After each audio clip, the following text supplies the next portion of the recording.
Nur tadi juga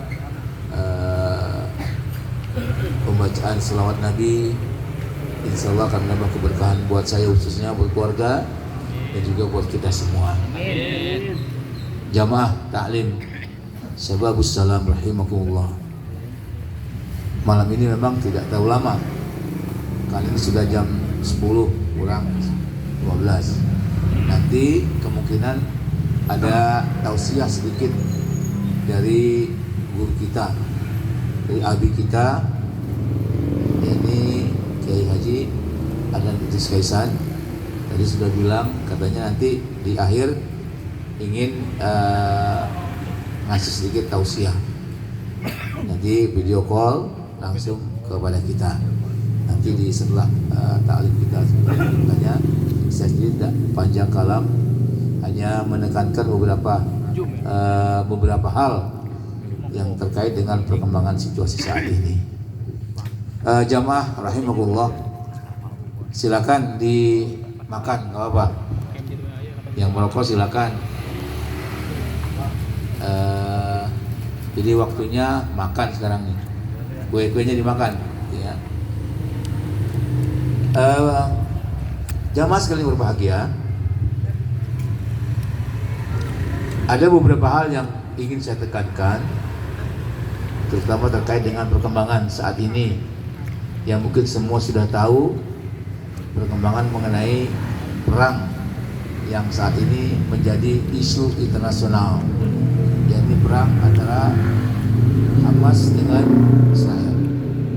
Jadi perangnya ini adalah perang antara Hamas dengan Israel. Jadi bukan Palestina secara umum, tapi Hamas dengan Israel. Bukan negara-negara Arab dengan Israel. Bukan. Nah, ini yang menjadi perhatian kita adalah mungkin tersebar video di WA, ada bapak-bapak yang menangis ketika cucu-cucunya meninggal. Kemudian dengan perasaan putus asa, ia berbicara kepada cucunya yang sudah meninggal dengan mengatakan bahwa sampaikan salam kepada Rasulullah. Mungkin semua sudah lihat di videonya itu. Tapi yang ingin saya sampaikan adalah bagaimana rasa putus asa dan pengertian ini serangan terus menerus sampai sekarang. Serangan Israel terus menerus dan tidak ada yang membantu, sehingga ada keputusasaan orang-orang Palestina, kok nggak ada yang bantu. Saudara-saudara kita Muslim nggak ada yang bantu, tetangga-tetangga kita nggak ada yang bantu. Seakan dia dibiarkan mati, dibiarkan meninggal, dibiarkan hancur oleh serangan Israel. Sehingga dia mengatakan kepada cucunya, sampaikan salam kepada Rasulullah nanti. Kalau kamu ketemu dengan Rasul, sampaikan salam. Bahwa nggak ada yang bantu kita, nggak ada yang menolong kita. Gimana umat Islam? Gimana orang-orang Islam? Gimana negara Islam? Nggak ada yang bantu. Sampaikan salam kepada Rasulullah. Artinya bagaimana ini sudah ada batas akhir, batas akhir di mana dia tidak ada lagi yang bisa menolong. Makanya hanya berdoa kepada Allah dan Rasulnya. Makanya orang-orang Palestina, orang Hamas mengatakan bahwa tidak ada yang menolong kita, tetapi masih ada Allah yang menolong. Walaupun tidak ada manusia, tidak ada negara, tidak ada siapa yang menolong, tapi Allah menolong. Ini keyakinan yang betul-betul dipegang oleh orang Hamas, orang-orang Gaza. Ini yang susah kita selami, dalami. Karena kita tidak pada situasi tersebut. Mungkin dulu zaman perang kemerdekaan begitu. Zaman kemerdekaan tahun 45 ketika perang di Surabaya, ketika perang di Ambarawa, ketika perang di Jakarta, mungkin orang tua kita sampai pada situasi seperti ini. Tidak ada yang menolong, tidak ada yang membantu, sehingga dia hanya berserah total kepada Allah Subhanahu wa taala. Nah, bagaimana lihat di videonya, dia menyerahkan, sampaikan salam kepada Rasulullah sallallahu alaihi wasallam. Ini sebenarnya menyentil kita. Ini sebenarnya menyentuh kita, nyindir kita. Kaum muslimin disindir, termasuk kita di sini. Ketika kita buka WA, itu nyindir kita. Gak ada yang bantu. Nah makanya jamaah sekalian, kita bantu minimal dengan doa. Jadi selipkan doa di antara doa-doa kita yang lain, doa untuk saudara-saudara kita di Palestina, di Gaza. Allahumma a'izzal Islam wal muslimin. Allahumma a'izzal Islam wal muslimin. Allahumma ansur man nasaraddin. Allahumma ansur man nasaraddin Muhammad. Allahumma ansuril muslimin wal mujahidin fi Palestina. Allahumma ansuril muslimin wal mujahidin fi Gaza. Allahumma ansuril muslimin wal mujahidin fi kulli biladil muslimin. Jadi kita doakan agar Allah menolong saudara-saudara kita di Palestina. Allah menolong saudara-saudara kita di Gaza. Allah menolong saudara-saudara kita di seluruh dunia. Sebenarnya hal yang sangat menyesakkan kita juga adalah terjadi Islamophobia di India. Ini sebenarnya mulai di India itu sebenarnya umat Islam sudah sangat sengsara juga sama. Cuma belum dibunuh. Dikit lagi katanya. Ini di India itu semua kegiatan Islam hampir dilarang. Jadi ada yang namanya kelompok-kelompok Hindu ekstremis. Hindu ekstremis sama dengan orang kelompok Islam ekstremis. Dia ada Hindu ekstremis. Dia yang menghancurkan tokoh-tokoh orang Islam. Dia yang mengusir orang-orang Islam yang sedang belajar, yang sedang sholat, melarang orang sholat Jumat, memukuli orang, bahkan membunuh beberapa orang hanya karena tuduhan dia makan daging sapi. Jadi tuduhan yang sering dilontarkan oleh orang-orang Hindu ekstrim kepada orang Islam, tuduhannya apa? Orang ini makan daging sapi, Tuhan kita dimakan. Udah dikebukin orang Islam, mati. Itu tuduhan. Jadi tuduhannya di India itu orang Islam makan daging sapi, karena sapi itu Tuhan dia. Gak boleh tuh sapi dia apa-apain. Makanya di India itu terjadi krisis kemacetan gara-gara sapi. Sapi saking banyaknya di jalanan itu macetnya sampai luar biasa. Karena sapi kan jalannya pelan, lekon, jalan, dan drum lah. Dan drum di jalanan. Udah ngedani ngutek-atik Tuhannya. Jadi kalau dia drum sejam 2 jam ditungguin. Kalau dia jalan ya nungguin. Dan itu ternyata sudah ribuan sapi, puluhan ribu sapi yang dibiarkan menggelandang di jalan-jalan. Jadi masalah. Dia bingung. Ini masalah buat dia, ini Tuhan dia. Nah, isu yang dia pakai untuk orang muslim adalah orang muslim ini makan daging sapi, padahal enggak. Makan daging kambing, tapi kalau sapi enggak boleh. Tapi tuduhannya makan daging sapi. Wah, dikejar. Nah, ini sebenarnya penderitaan umat Islam di India pun sama. Cuma banyak belum terekspos. Nah, kalau di Gaza itu terekspos karena apa? Karena serangannya luar biasa. Sekarang sudah berapa? Sekarang sudah hampir 16.000. Bayangkan bagaimana keseimbangan isunya orang Israel yang mati sekitar 1.500. Tapi dia membalas atas nama apa? Atas nama membela diri sudah 16.000 yang meninggal. Dan itu kebanyakan adalah orang sipil. Laki-laki, perempuan, anak-anak semua diajar habis. Nah, hadirin rahimakumullah, ada lagi sekarang permasalahan. Orang Indonesia hati-hati kalau umroh. Hati-hati kalau pakai syal Palestina ditangkap. Sekarang kalau orang umroh pakai syal Palestina hati-hati. Sekarang Saudi ketat. Makanya di Saudi itu sebenarnya ulama-ulama Saudi banyak yang kecewa. Ulama Saudi sebenarnya hampir semua dukung Palestina. Cuma pemerintahannya nggak boleh mengeluarkan bantuan terhadap Palestina, nggak boleh ngomong bicara masalah Palestina, nggak boleh pakai pakaian mendukung Palestina.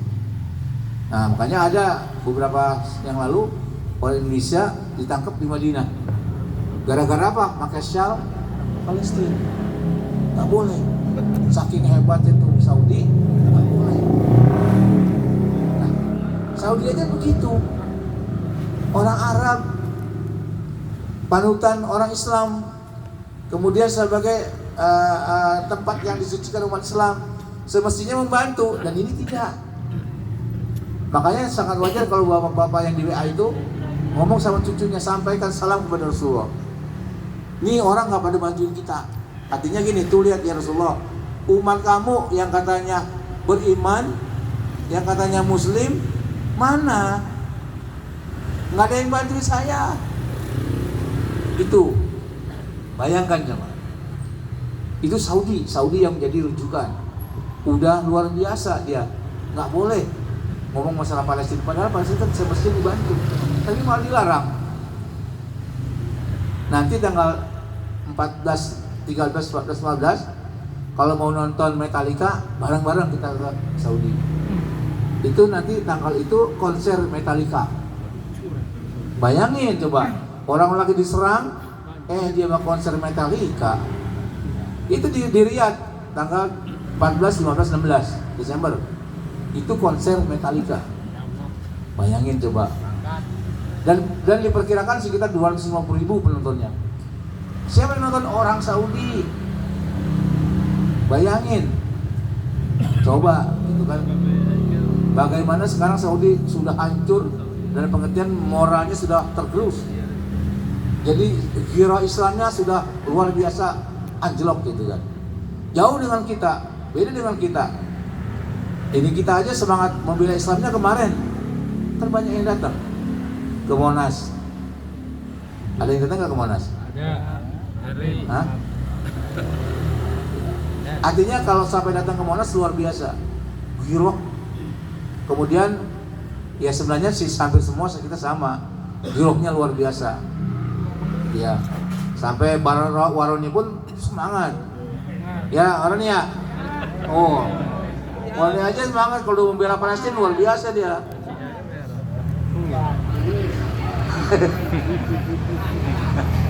Luar biasa Warni kalau udah membela Palestina. Nah itu artinya giroh semangatnya luar biasa, sangat luar biasa hebat gitu kan. Nah, cuma memang kita ini sebagaimana dalam hadis Rasulullah SAW, man ra'a minkum munkaran falyughayyir biyadihi wa lam yastati' fa bi lisan. Fa'ilam yastati' fa bi qalbi wa dzalika ad'aful iman. Nah, diterangkan bahwa ini adalah posisi kita dalam amar ma'ruf nahi munkar. Nah, makanya kita itu sebenarnya umat yang paling baik. Kuntum khairu ummatin ukhrijat linnas ta'muruna bil ma'ruf wa tanhauna 'anil munkar wa tu'minuna billah. Jadi Islam itu sebenarnya luar biasa. Karena apa? Karena ada amar ma'ruf nahi munkar. Nah kalau ada kemunkaran, bagaimana? Ini kan kemunkaran nih. Bagaimana? Fabiyadi. Ya, yang punya kekuasaan bisa dengan kekuasaan. Misalnya presiden Islam, dia punya kekuasaan. Erdogan punya kekuasaan, dia hajar Israel. Kemudian dia boikot Israel. Dia bisa. Kalau kita kan nggak bisa. Kita coba boikot apa? Nggak pakai Pepsodent, nggak minum Coca-Cola, nggak makan di McDonald. Emang dia juga nggak makan. Iya. Mahal. Emang orang demen kita mah, sama punya duit, gitu kan. Dan yang kemudian McDonald, kemudian Burger King, itu di Joglo ada Burger King. Nggak makan juga. Ayam chicken apa? Emang dia dulu kita Dede juga. Oh, Dede King. Ayam chicken. Nah, di Maroko, Pecel ayam aja di gitu. Maroko itu Starbucks udah tutup karena di boykot. Kalau Maroko luar biasa rakyatnya. Rakyat Maroko itu kompak menolak Israel, tapi pemerintahannya buka hubungan dengan Israel. Itu aneh. Makanya antara rakyat dengan pemerintahannya sekarang tuh beda. Uni Emirat itu buka hubungan diplomatik dengan Israel. Rakyatnya emang gak setuju. Sudah berubah. Tapi rakyatnya nggak bisa ngapa-ngapain. Nah di Saudi sekarang ini ada salah satu ulama Sunni dari Yaman lagi umroh ditangkap. Gara-gara apa? Mengkritik pemerintah Saudi. Mengkritik pemerintah Saudi, diam baik. Di Saudi kok diam baik? Ditangkap. Nggak bisa pulang. Tuh, ngeritik doang ditangkap. Akibatnya apa? Ya udah, ulamanya nggak berani. Sudes, Syekh Sudes, itu dia sebagai presiden Mekah dan presiden Madinah. Dua masjid itu presidennya Imam Sudes. Imam Sudes nggak berani. Bahkan cenderung ngomongnya, kita emang nggak usah ikut-ikutan. Bayangin aja, Imam Sudes ngomongnya begitu. Nggak usah ikut-ikutan, kita mah diam baik, diam. Bayangin aja, masa kezaliman yang luar biasa kita diam? Nah, dia aja nggak berani. Soalnya kalau dia ngomong sedikit mengkritik, hilang tuh jabatan. Besoknya hilang juga orangnya. Gitu ya. Nah kalau kita di sini mau ngomong apa juga nggak ada ngapain. Arif ngomong apa juga nggak ada apa-apa deh. Mau ngomong nasi uduk juga nggak apa-apa deh. Ngomong apa aja nggak apa-apa di kita, luar biasa. Nah, apalagi masalah Palestina, nggak didengar gitu mah. Nah makanya saran gitu ya, saran saya dan kita semua, mari minimal Fabi Kolbi itu artinya benci, nggak senang. Kalau ada kemungkaran kita gedek, benci. Jangan sampai ada kemungkaran kita mah bodoh amat. Nah itu luar biasa. Kalau udah ada kemungkaran bodoh amat, nanti di akhirat ditanya kita, kenapa kamu kemungkaran diem aja? Nah jawaban kita apa? Kamu tahu Islam itu luar biasa dengan amar ma'ruf nahi munkar. Kenapa kamu ada kemungkaran diem?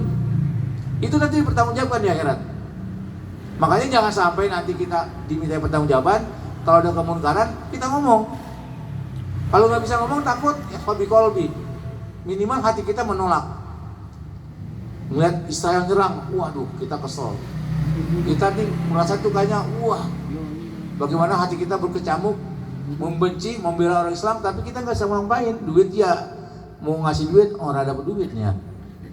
Kita kesana juga nggak mungkin. Ya udah kita doa, sama hati kita menggelegak marah. Emosi kita marah, kenapa? Ini Islam dizolimi oleh orang. Jangan sampai udah Islam dizolimin, umat Islam dibunuh, kita mah ditanya gimana Palestina? Saya nggak mikirin Palestina, saya mikirin saya ini hidup susah, nggak boleh. Jadi bagaimana juga sesama Muslim kita saling tolong menolong. Wa ta'awanu 'alal birri wat taqwa. Sesama Muslim, innamal mu'minuna ikhwah. Nggak boleh. Makanya minimal hati kita menolak. Wa dzalika ad'aful iman. Yang begitu tuh, yang menolak hati kita aja, itu sebenarnya iman yang paling rendah. Yang paling rendah iman kita adalah melihat kemunkaran kita menolak. Itu yang paling rendah imannya. Apalagi diam baik. Yang parahnya lagi, apalagi mendukung. Ini yang lebih parah. Mendukung kezaliman luar biasa. Menolak kezaliman aja gitu ampun iman. Apalagi mendukung kemunkaran, mendukung kezaliman. Lihat coba. Ini perang Israel Hamas ini membuka kedok orang-orang Islam sendiri. Mana yang munafik, mana yang Islam hakiki. Kelihatan. Ternyata orang ini benar orang munafik. Diam-diam ternyata dia mendukung Israel. Saya nggak sangka orang ini ternyata mendukung Israel. Nah, kebuka orang ini ternyata orang munafik. Sebagaimana ketika Rasulullah di Madinah perang, semua ikut, ayo perang. Di tengah jalan orang munafik berhenti, balik kabur, ketahuan. Ternyata orang munafik itu awalnya oke, tengah jalan mundur balik. Nah sekarang begitu juga, ketika terjadi perang, berkobar-kobar, ternyata ada yang mendukung Israel. Itu orang munafik jelas. Ada orang Islam mendukung Israel. Nah ini, hadirin, jangan sampai kita mendukung Israel. Artinya mendukung kezaliman. Nah hadirin rahimahullah, inilah hal yang ingin saya sampaikan.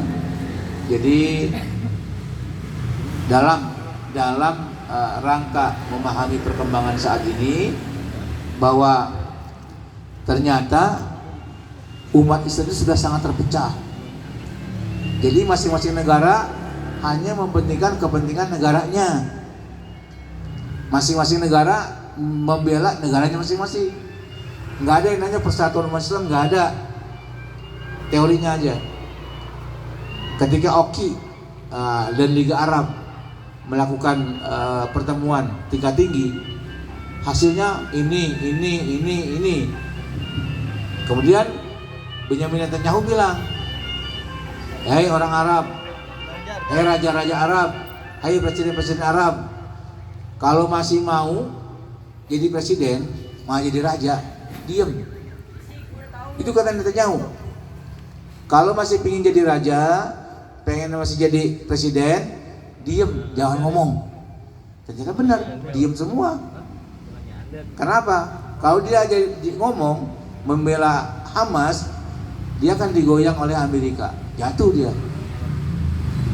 Sisi, presiden Mesir, Sisi, dia kalau ngomong sedikit mendukung Hamas, digoyang, habis dia, runtuh, nggak jadi presiden lagi.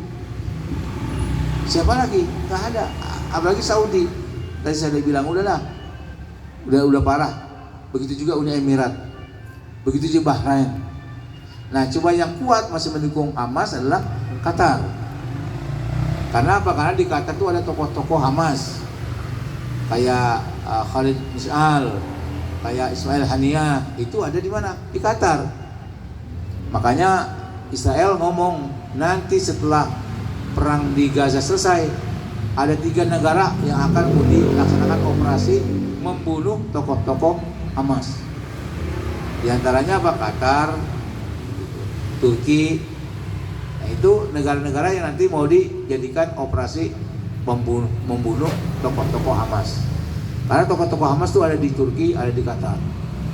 Di Qatar yang masih memegang teguh membela Palestina. Dan Al Jazeera itu satu-satunya yang sangat intens memberitakan mengenai serangan Israel ke Gaza. Coba kalau nggak diberitain, nggak ada yang beritain. Kalau nggak ada Al Jazeera, siapa yang bisa nonton bagaimana perang itu begitu kejamnya? Sekali hajar rumah sakit 500 meninggal, dunia mah nggak ada yang protes, diem aja. Coba kalau orang Islam yang ngebom, wah luar biasa, dunia hancur, wah dunia semua ngomong. Tapi ketika Israel ngebom, nggak ada yang ngomong. Sampai-sampai pemerintahan Islam pun nggak ada yang ngomong. Nah ini. Nah kemudian ada yang berkembang isu bahwa orang-orang Hamas, orang-orang Izzuddin Qassam